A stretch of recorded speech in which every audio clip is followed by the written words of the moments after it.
ഒരു മണിക്കൂറിൽ നമ്മൾ ഇത്രയും നേരം വളരെയധികം സന്തോഷത്തോടുകൂടി ആഘോഷത്തോടെ ഇരുന്നെങ്കിൽ പോലും ഈ ഒരു മണിക്കൂറിൽ നമ്മെ തേടി എത്തിയിരിക്കുന്നത് ഒരു ദുഃഖവാർത്ത കൂടിയാണ്. ഇടുക്കിയിൽ നിന്നും ഇടുക്കി പുല്ലുപാറയ്ക്ക് സമീപം KSRTC ബസ് കൊക്കയിലേക്ക് മറിഞ്ഞു എന്നൊരു റിപ്പോർട്ടാണ് ഇപ്പോൾ പങ്കുവെക്കാനുള്ളത്. തഞ്ചാവൂരിലേക്ക് പോയ ബസ്. അതെ, പക്ഷെ 3 മരണവും കൂടി സംഭവിച്ചിട്ടുണ്ട്. വിനോദയാത്ര പോയതായിരുന്നു.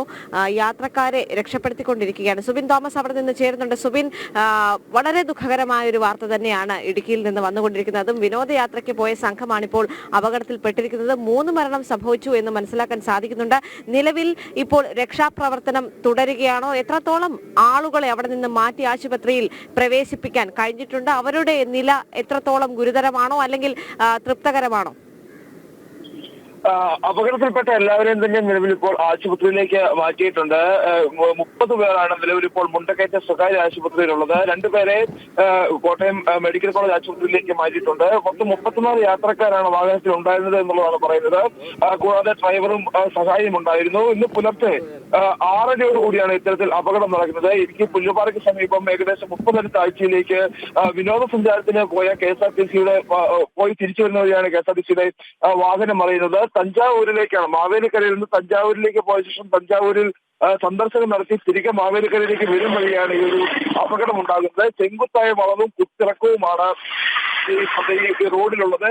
ഈ റോഡ് മുമ്പോട്ട് പോകുന്ന വഴി ഉത്തറക്കത്തിൽ ഈ വാഹനത്തിന് നിയന്ത്രണം നഷ്ടപ്പെടുകയും ഒരു വളവിൽ വെച്ച് ഈ ബാരിക്കേഡ് തകർത്ത് വാഹനം താഴേക്ക് പതിക്കുകയുമായിരുന്നു എന്നുള്ളതാണ് ദൃക്സാക്ഷികൾ പറയുന്നത്. ഈ സമയത്ത് തന്നെ ആ വഴി എത്തിയ അയ്യപ്പ ഭക്തന്മാരും അതുപോലെ തന്നെ മറ്റ് വാഹനയാത്രികരും നാട്ടുകാരും ചേർന്നാണ് ആദ്യഘട്ടത്തിൽ രക്ഷാപ്രവർത്തനം നടത്തിയത്. തുടർന്ന് മോട്ടോർ വാഹന വകുപ്പും പോലീസും സ്ഥലത്തെത്തിയ ശേഷം വാഹനം വലിച്ചു കെട്ടി നിർത്തിയ ശേഷമാണ് ഈ വാഹനത്തിലുണ്ടായിരുന്നവരെ പുറത്തേക്ക് എടുത്തത്. ആദ്യഘട്ടത്തിൽ ഈ വാഹനത്തിൽ ഉണ്ടായിരുന്നവർക്ക് നേരിയ പരിക്ക് മാത്രമേ ഉണ്ടായിരുന്നുള്ളൂ എന്നുള്ളതാണ് മനസ്സിലാക്കാൻ സാധിച്ചിരുന്നത്. ഇതിനുശേഷമാണ് ഈ കുറച്ചാളുകളുടെ പരിക്ക് ഗുരുതരമാണ് എന്ന തലത്തിലേക്ക് കാര്യങ്ങൾ മാറുന്നത്. ഇതിലിപ്പോൾ 3 പേർ മരിച്ചിട്ടുണ്ട് എന്നുള്ളതാണ് ഒരു ഔദ്യോഗികമായ സ്ഥിരീകരണം ഉണ്ടാകുന്നത്. എല്ലാവരും തന്നെ ഈ മാവേലിക്കര സ്വദേശികളാണ്. 2 പുരുഷന്മാരും 1 സ്ത്രീയുമാണ് മരിച്ചിട്ടുള്ളത്. 3 പേരെ നിലവിൽ ഇപ്പോൾ മെഡിക്കൽ കോളേജിലേക്ക് മാറ്റിയിട്ടുമുണ്ട്. എന്തായാലും ബസിന്റെ നിയന്ത്രണം നഷ്ടപ്പെട്ടു, ബസിന്റെ ബ്രേക്ക് നഷ്ടപ്പെട്ടതാണ് ഈ ഒരു അപകടം ഉണ്ടാക്കിയത് എന്നുള്ളതാണ് പ്രാഥമികമായി നമുക്ക് മനസ്സിലാക്കാൻ സാധിക്കുന്നത്. ഈ ബ്രേക്ക് നഷ്ടപ്പെട്ട വാഹനം നിയന്ത്രണം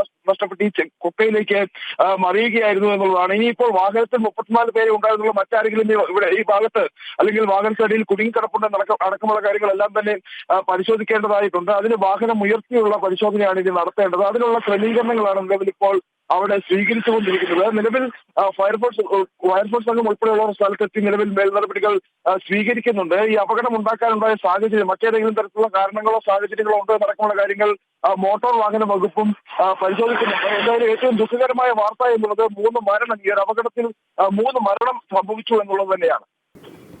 സുബിൻ, അപ്പോ ചുരുക്കി പറഞ്ഞ ഞങ്ങൾക്ക് ഈ കലോത്സവ വേദിയിലാണ് ഞങ്ങളുള്ളത്, അതുകൊണ്ട് സ്വാഭാവികം ഞങ്ങൾക്ക് വിഷ്വൽ കാണാൻ പറ്റുന്നില്ല. അപ്പോ അത്ര കണ്ട് വലിയൊരു അപകടമാണ് അവിടെ ഉണ്ടായത് അല്ലേ?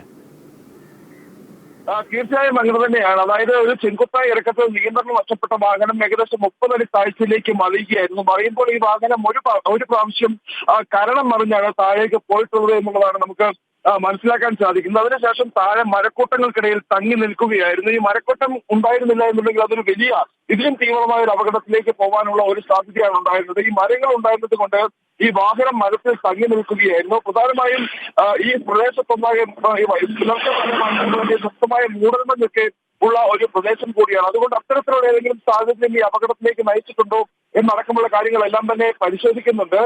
കൂടുതൽ മരണങ്ങൾ ഉണ്ടാവാനുള്ള ഒരു സാധ്യത ഉണ്ട് എന്നുള്ളതാണ് നമുക്കിപ്പോൾ ആ പ്രദേശത്തുള്ള ആളുകൾ നൽകുന്ന വിവരമനുസരിച്ച് നമുക്ക് പറയാൻ സാധിക്കുക. പ്രധാനമായും 2 പേരെ കൂടി അതീവ ഗുരുതരാവസ്ഥയിൽ 2 പേരെ കൂടി നിലവിൽ ഇപ്പോൾ കോട്ടയം മെഡിക്കൽ കോളേജ് ആശുപത്രിയിലേക്ക് മാറ്റിയിട്ടുണ്ട്. സാരമായ പരിക്കുള്ള ആളുകളുണ്ട്. അവർ മുണ്ടക്കയത്തെ ഒരു സ്വകാര്യ ആശുപത്രിയാണുള്ളത്. മറ്റു കുറച്ചാളുകൾക്ക് സാരമായ പരിക്ക് മാത്രമേ ഏറ്റിട്ടുള്ളൂ. ഇവരാണ് ആദ്യഘട്ടത്തിൽ മേളിലെത്തി അല്ലെങ്കിൽ ഈ വാഹനത്തിൽ നിന്ന് പുറത്തിറങ്ങി മേളിലെത്തി ഈ വിവരങ്ങൾ നമ്മളുമായി പങ്കുവച്ചത്. ഇത്തരത്തിൽ അപകടത്തിൽ 34 പേരോളം ഈ വാഹനത്തിൽ കൊണ്ട് നടക്കുന്ന കാര്യങ്ങളെല്ലാം ഈ വാഹനത്തിൽ ഉണ്ടായിരുന്ന ആളുകൾ തന്നെയാണ് പറഞ്ഞത്.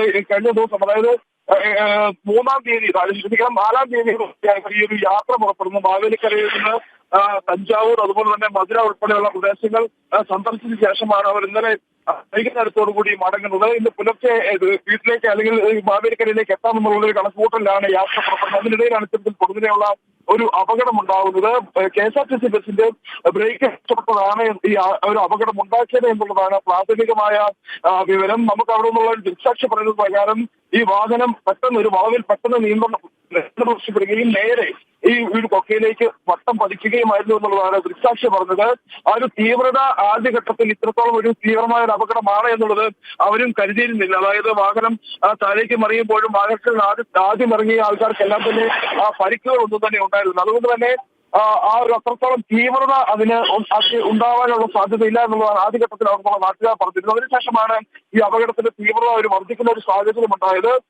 പ്രധാനമായും നിലവിലിപ്പോൾ ഈ അപകടവുമായി ബന്ധപ്പെട്ട് മോട്ടോർ വാഹന വകുപ്പ് കൃത്യമായൊരു പരിശോധന ആ മേഖല കേന്ദ്രീകരിച്ച് നടത്തുന്നുണ്ട്.